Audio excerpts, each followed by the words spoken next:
Can we be done with the catfish of this show? I mean, guys, what do you think? Anyways, guys, you are talking to Ree, where I come to talk to you about what I have either read in the blogs, watched on TV, or heard in these streets. We are talking about what I have watched on TV. Yes, 90 Day Fiancé, Before the 90 Days, episode 1 and 2. I forget what season that we're on. They are all seeming to run together. But we will get through this. We already have a catfish, and we already have people that we did not care to see. Lord have mercy. Oh my goodness.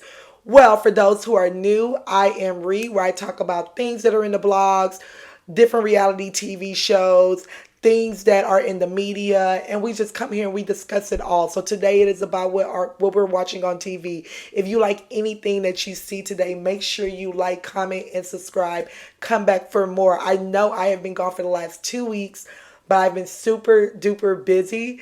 But I want to get right back wrapped up in the schedule. Okay, so we will be back every single week. I am literally supposed to be getting ready for a birthday dinner, but I just was like, I'm going to come on camera with you guys. So let's get straight to it. Let's get the couple that we did not care to see out of the way. Gino and Jasmine. Why are they back? Why on God's green earth is Gino and Jasmine back? Who requested them? Their storyline to me is very fake. Or you know what, maybe it's real. I don't know. But Jasmine and her overacting, I just can't quite get with. But whatever, they brought them back. Jasmine, who is in Venezuela. I think that's where she's at. Is she in Venezuela? Colombia? I'll get it on the next review. But she is in Latin America, okay? And she is out there getting her peach tightened, awaiting for Gino's arrival, because she is still awaiting to get her visa in order to come to the U.S. Well, she is talking to her doctor about their sex life. Yes, very inappropriate, telling the doctor that apparently Gino never ejaculates during sex, and that, he's never really much in the mood, which leads to a lot of their arguments. Now, Gino was just like, nope, actually, we argue first, and then I'm not in the mood. And she's like, no, we argue because you're not in the mood. Okay, but regardless, she's oversharing with her doctor. The doctor is looking uncomfortable and is just like, yeah, this is a conversation for you and your girlfriends. I'm just here to tighten your VJ. Okay, that's it. So then she leaves from there, meets up with an ex-boyfriend, where she continues to have that same inappropriate conversation instead of waiting until she meets up with her girlfriend later on. Okay, but whatever. They're back. They're going to waste our time once again. Gino is on his way back. I think he's just arrived, if I'm correct, and we will be dealing with them. We move on. Let's get Tyray and Carmelo out of the way, okay? Tyray is a 33-year-old virgin whose mother is disabled, so he lives with her in a one-bedroom, and he takes care of her. Okay, I think it's very honorable. He has been given the responsibility amongst all of his siblings of being the caretaker for his mother. And that's because he says that his siblings have their own life and they have their own boyfriend or girlfriend and so forth. And I'm looking like, when I met a couple of the siblings this episode, I'm like, so the brother got... Okay, you know what? Whatever.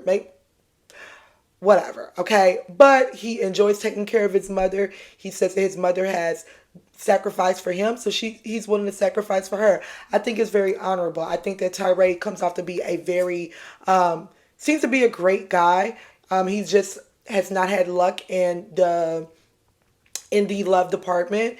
I don't even think he has many friends either, considering that he is the caretaker for his mother. He seems like someone that just probably works and come straight home type of ordeal, or I'm not quite remembering if he even works for that matter. But in the meantime, he has found this bombshell of a girl named Carmelo, who is based in Barbados. At least so he thinks he's found. Turns out that Carmelo is a catfish. Now, he says that he's been dealing with Carmelo for 4 years.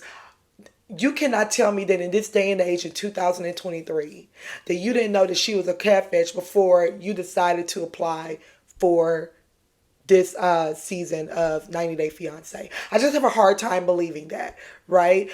He says that he even went to Barbados and Carmelo never met up with him. Then why are you still thinking that you are in a relationship with her? Now, mind you, you are financially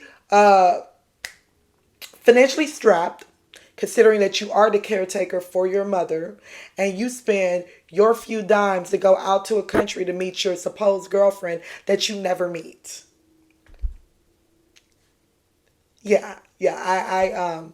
I question that. He tells his sibling, the producers are the ones that told him that, hey, it turns out that it's actually a man behind the phone that you've been talking to. It's truly a catfish. He's like, no, I still think that there's something there.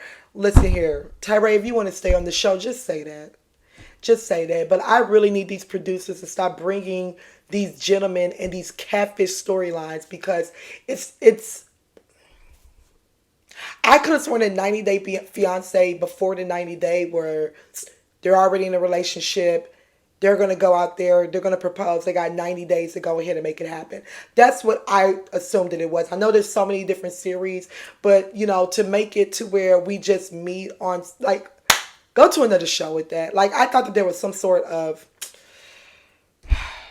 whatever. We move on. Let's get down to Riley and Violet. Okay. Riley to me gives me hard to deal with. Riley is this gentleman, lives in Philadelphia, dating a girl named Violet from Vietnam. And, he has issues with women, right?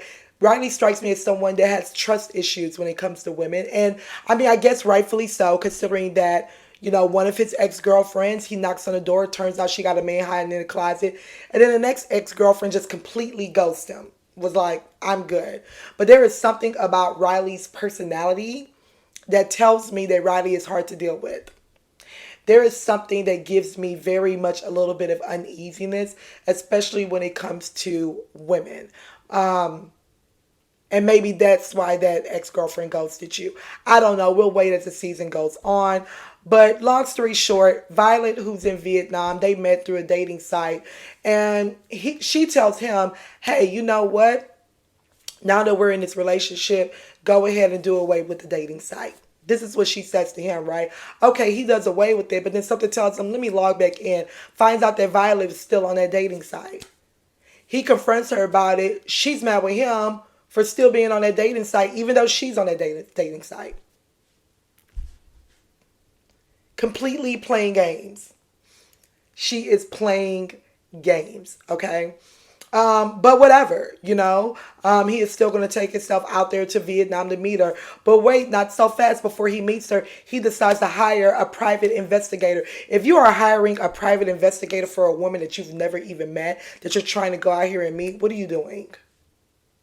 I'm telling you, there's something about Riley's personality I don't care for, okay? They flip each other the bird instead of saying I love you, because he says that he doesn't like to say that because everyone that he says I love you to ends up leaving him. Riley needs therapy, okay? Riley needs therapy. Okay, right? And speaking of someone else that needs therapy, let's go ahead and get Amanda and Razvan out of the way. So Amanda was married. She has 2 small children. Lost her husband to cancer 10 days after his diagnosis. Very sporadic, very much out of the blue. Left her heartbroken. Amanda decides to go and date Razvan that she meets online shortly after her husband passed, right? Okay, they spark up this relationship. And I don't know. I feel like Amanda got a lot of healing to do. She admits that she is looking for a father figure for her children. And I'm just like, your children are still carrying around the ashes of their father, which, I get. Like, take as long as you need to heal, right? However we grieve. But you're still grieving. And so is your children. And you're still healing. And so is your children. That's a lot that you're putting on Razvan before you even meet him. That's all I'm saying. Okay, Razvan is this gentleman who lives in Romania, who has an OnlyFans but doesn't have an OnlyFans, meaning that he is on social media doing a lot of provocative things while people are sliding him money, but it's not technically the official OnlyFans website. Okay, and then he also does a lot of movies that are very provocative as well. Um, yeah. So she has a problem with that, right? All right. Then why are we meeting him? Because he's not going to quit his job. And you're not going to take care of him. And you met him knowing that this is what he does for a living. Why are we meeting him? We find out that Razvan used to be married. He proposed to a woman after a month of knowing her, married within 6 months, and they were filing for divorce within a year, if I've got those numbers correctly. And why? Because she was not okay with his profession. So now you get into another relationship with a woman who's not okay with your profession, instead of recognizing the red flags and going, let me go on my business. Whatever, right? Amanda takes herself out there to Romania. First night, she's already frustrated. Why? Because the bathroom is small and he didn't create room for her. She's mad that her brush is falling off the sink. This is the argument. The first night there, you're already frustrated. Sis, I need her to heal. I just don't think that Amanda has healed. I think that this is all very too soon. I believe her sister told her that as well. But whatever. I guess we'll just be around for the ride. Let's get over to David and Sheila. David is deaf. He was born deaf. And what struck out to me during episode 1 was that he says that he was unable to communicate with his parents. Now, here's my thing. Your parents knew that you were born deaf. That this was since birth. All right? And instead of them taking the time to learn sign language, right, which is why I'm assuming that any parent should have done, was, okay, we now have a disabled child. How do we communicate? Okay, this means eat, this means speak, this means that, like whatever, right? Nope. They just are unable to communicate with him. They ship him off to a boarding school where he's in the midst of his peers, other people who are deaf as well, which I think that was pretty nice if his parents knew how to sign. That would have been great if that was the case. I mean, I don't know. Maybe I watched that wrong, but that's what I remember. But it was a deaf school where it allowed him to build his confidence and so forth. But then after graduation, guess what? He's off into the real world. And his confidence was shrunk right again, right? He finds himself in a relationship with another young lady who was deaf, but she cheats on him. Okay? She cheats on him. So that sort of broke him as well. Well, now he goes and he meets Sheila from the Philippines. And Sheila, they meet on a deaf site because Sheila lost her hearing as a child as well. But here's the thing, though. Apparently, they say that in the Philippines that there's not much sign language, right? So Sheila has a hearing aid because she's not completely deaf. She just lost a lot of her hearing. So she has an aid that she goes to communicate with her siblings and her child and her parents. And I'm just like, how is this going to work if she doesn't sign and you don't speak the language? How is this going to work? How is this going to work? I just don't know how this is going to work. But anyways, apparently Sheila lost her job during COVID. House caught on fire. Just one bad thing after the next. Just luck just all over the place. And they already live in what would be considered the slums in the Philippines, right? Like a lot of third world countries have these areas.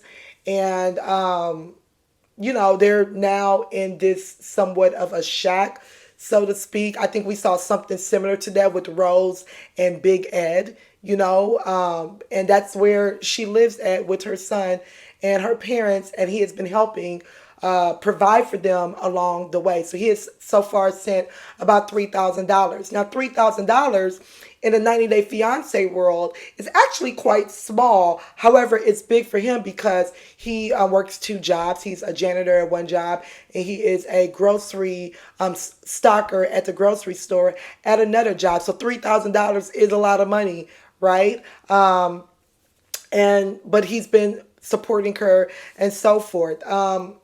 He's now flying out to the Philippines. He said that flying for him is kind of difficult, but he is willing to do it to go and meet her.